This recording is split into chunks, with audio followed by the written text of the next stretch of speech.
So, as a former commander of the 8th Weapon School, which happens to be the weapon school for air battle managers, what advice do you have for people that are interested in going to weapon school and people that are going through weapon school right now? Okay, so I got to clarify something for you before I get jumped. Once folks in our community see this, the 8th Weapon Squadron is not just the weapon school for battle managers.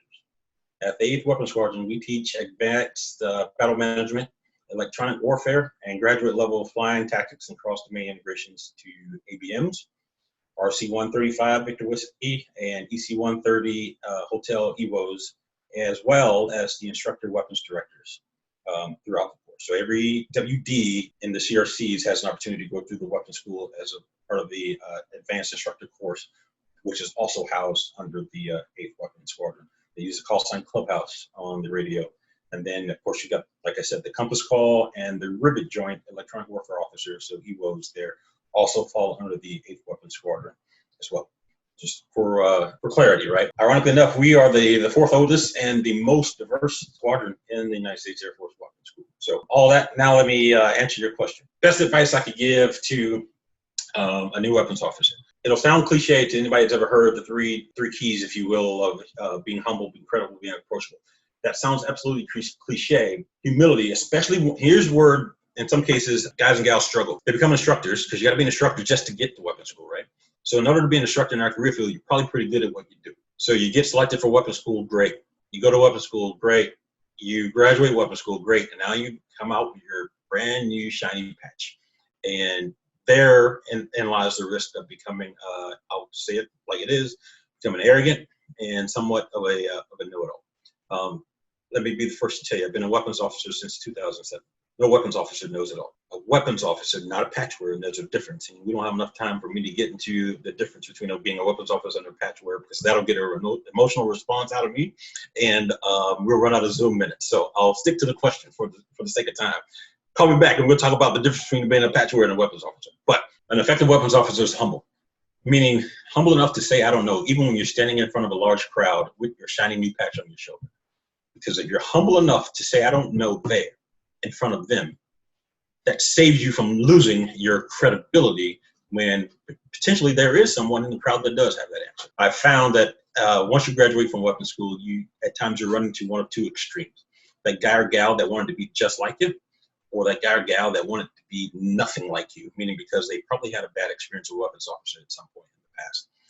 Those are equally dangerous, because if you don't have your humility in check, that guy that wants to be just like you hangs on your every word. That word's inaccurate, that word's wrong, if that information is just spewing as bad dope, now that person who wants to be just like you takes it and runs with it and starts to spread the same bad dope. Conversely, the person that doesn't like weapons officers for one reason or another, and you run the risk of ruining your credibility because maybe he or she has the right answer, because you're not humble enough to say, I don't know. Now you run the risk of he or she raising their hand and go, nope, that's not the correct answer, Mr. Weapons Officer, guy or gal with your shiny new patch. Here's actually the correct answer. Now you're putting yourself in a situation where you're going to now risk your credibility because you're not humble enough to say simply, I don't know, let's go find the answer. Not you go find the answer. Let us together go find the answer, because we're still learning, even with our brand new patch on our shoulder. So there's humility piece, the credibility piece, right? So being able to solve the problem. I tell people a lot of times, the weapons school is a leadership course disguised in tactics, if you will. So being able to go and be a problem solver, whether or not you realize it, the weapons officer in most cases is the DO and the commander's problem solver.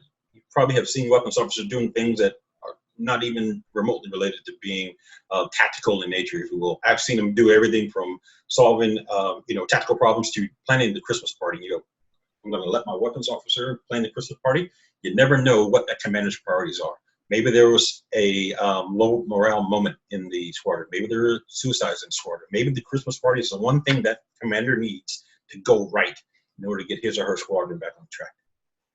There's a guy or gal in that squadron that has the ability to solve problems regardless of what they are, and that's that weapons officer, right? So that's that credibility piece. My last one, the approachability piece. I tell people all the time, as a weapons officer, you do yourself and your squadron a disservice. The whole point of being a weapons officer is to increase the combat lethality of the squadron. You do them a disservice if you're unwilling to listen to the views and being able to work with other people. You cannot do it by yourself.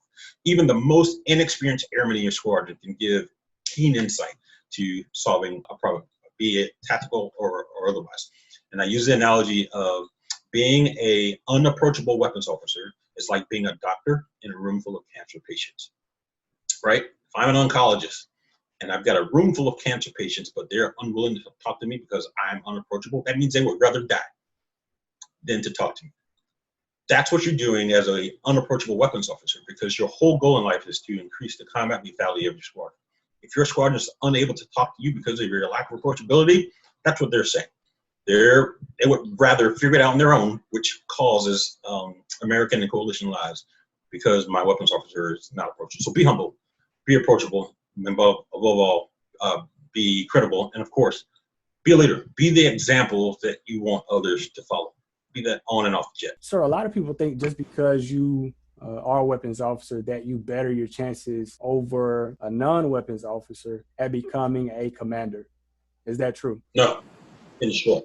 So I'll tell you, if promotion is your motivation for becoming a weapons officer, don't do it, because it takes too much time and effort to prep to go to weapons school while you're at weapons school, and to, more importantly, be that weapons officer, not the patch wearer. Once you graduate, there are much, in my humble opinion, much easier routes, if you will, to promotion than that. And frankly, the instructors out at the 8th Weapons Squadrons, they'll see right through that. And if that's your motivation, they'll see right through that, and you won't succeed in that effort, because you will put on the table at some point your humility, your approachability, and your credibility. And if those aren't in check, then no, that will not lend you, if you will, to a path, the direct path to being a commander. I tell you again, the weapons school is a leadership course disguised in tactics. So if that's what you're thinking your path to greatness, or if you will, or being a commander is, think again. There's a different road that you should take, and I would argue that you probably have your priorities skewed, because being a commander, frankly, isn't about you. The minute you become a commander, you put that wreath on your wings, on your name tag, it becomes about those folks in your squadron.